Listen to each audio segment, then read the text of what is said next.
Barnes and Leslie. Fram is about to jump out of her pants to talk about Oscars. Calm yourself. Are we doing a Morning X bet? Oh, well, we're about to get the answers. I'm playing Matt Goldberg's answers. So what are you going to play?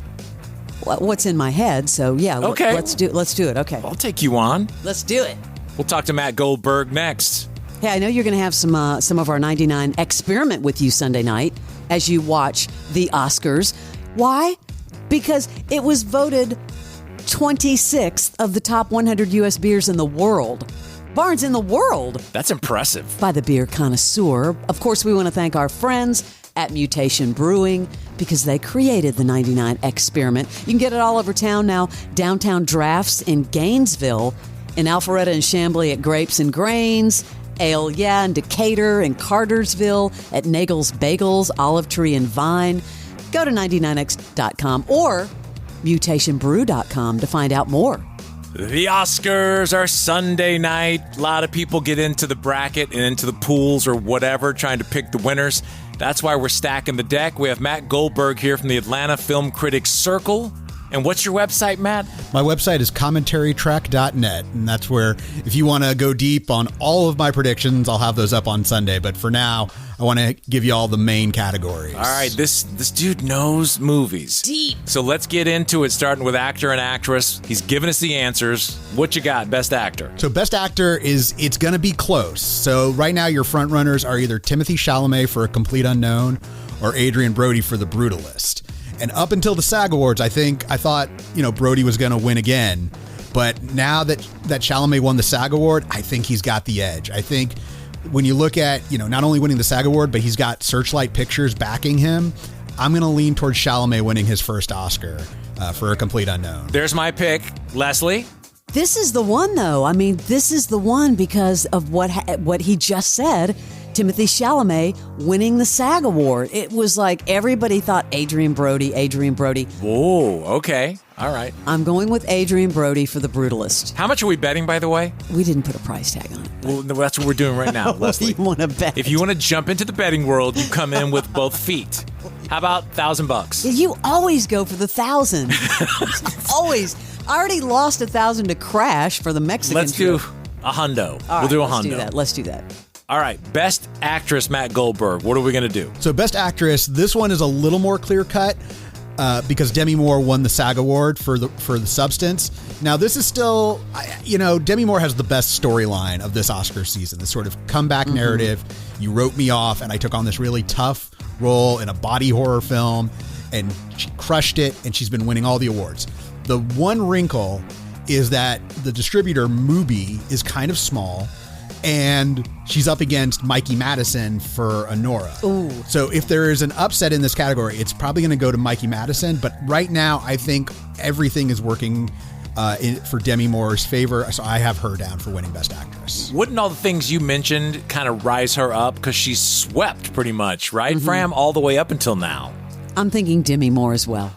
Absolutely. Yeah, it seems like the other one might surprise you, but Yeah. I like your pick.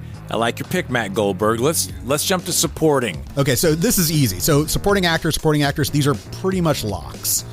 Kieran Culkin is going to win Best Supporting Actor for A Real Pain, and Zoe Saldana is going to win Best Supporting Actress for Emilia Perez.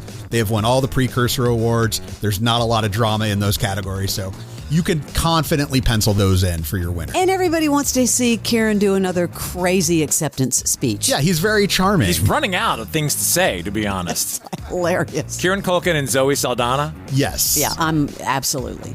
All right, these are your picks, and play them with whatever service you need to, but if you don't win, you can't come back to us. That's our disclaimer. Yeah, don't blame me for your choices. I'm going to just make suggestions here. That's right, and I'm going to play them. Best Director. Ooh. Okay, so for Best Director, I think this one is also pretty locked up.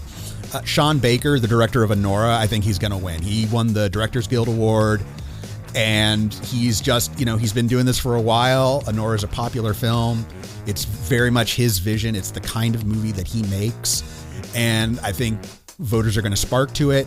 While it's possible that maybe Brady Corbett gets in there with the Brutalist, I really think this is Baker's award this year. Leslie? I actually was going to go with Brady Corbett, but with that DGA win, I agree with you. I think it's going to be Sean Baker for Anora as well. So the only thing right now that we have different is Best Actor. That's it so far. Yeah, Best Picture. Ooh. Okay, so Best Picture, this has been an interesting Oscar season because for a large chunk of it, there didn't seem to be a clear frontrunner. And then over a weekend, you had Anora win the Producers Guild Award, and again, it won the Directors Guild for Sean Baker. So it's like, okay, Anora's our frontrunner. And then things got tricky again because Conclave won the BAFTA Award and it won the SAG Award. So we're talking about these sort of different groups, and the reason I mention them is because they share voters with the Academy. So they give you a good indication of which way voters might go. So right now our frontrunners are either Anora or Conclave, and I can really see it going either way. But I'm giving the edge to Anora because Conclave does not have a Best Director nomination. And while that's possible, while we could be looking at a year similar to when Argo won Best Picture and that Ben Affleck wasn't nominated for Best Director, but it won Best Picture, Best Screenplay, and Best Editing. This year, Conclave will likely win Best Adapted Screenplay. It'll likely win Best Editing. It may win Best Picture without a director nomination, but I just feel that's unlikely given the momentum for Anora, for Sean Baker. So that's where I'm leaning. And logically, that does make all the sense in the world, but I'm going to go in the opposite direction and say Conclave. Yeah, that's a tough one. I know. And I've not even seen either one of those. I'd fall asleep in 2 seconds. But yeah, I'm going to go with you, Matt Goldberg, Anora.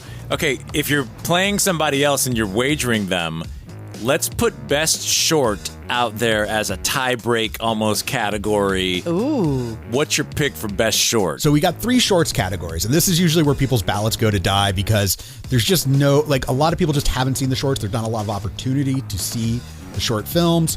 So based on my research, looking at all the experts, here's who I'm going with. And again, these can be kind of close.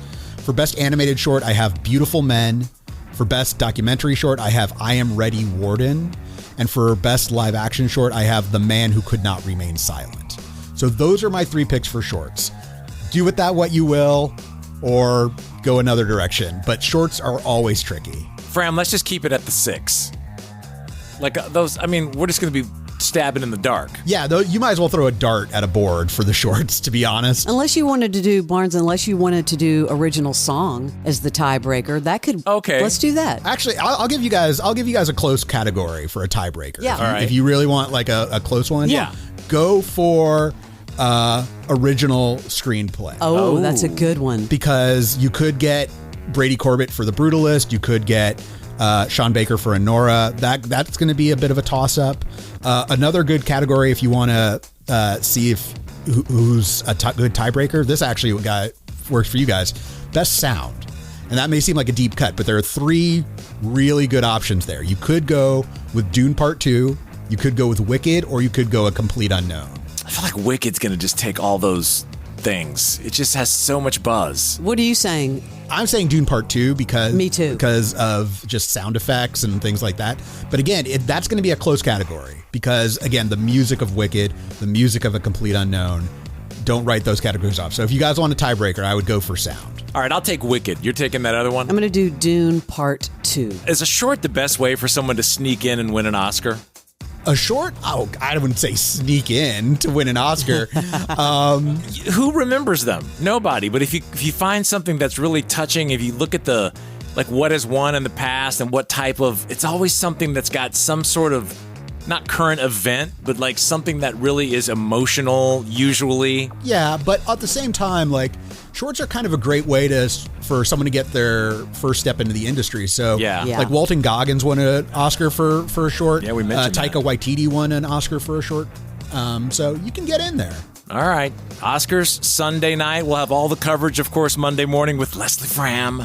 And you can go tell your website again, Matt Goldberg, so people can go read in depth if they want. Yes, commentarytrack.net. All right. Our movie expert, Matt Goldberg. There are your picks for the Oscars. Thank you, Matt. All right, thanks, guys. The Mic Drop, hosted by former Navy SEAL Mike Ridlin. It's raw. Any single time that you left the wire, you could lose 4 guys. It's unfiltered. That was the most horrible screaming I'd ever heard. Taking a hit on the chin, you want to pay it back? It's tough talk from the top minds in their field. Would I choose to not do our duty as military fighting men? No, I would not make that decision without question. The Mic Drop, Follow and listen on your favorite platform.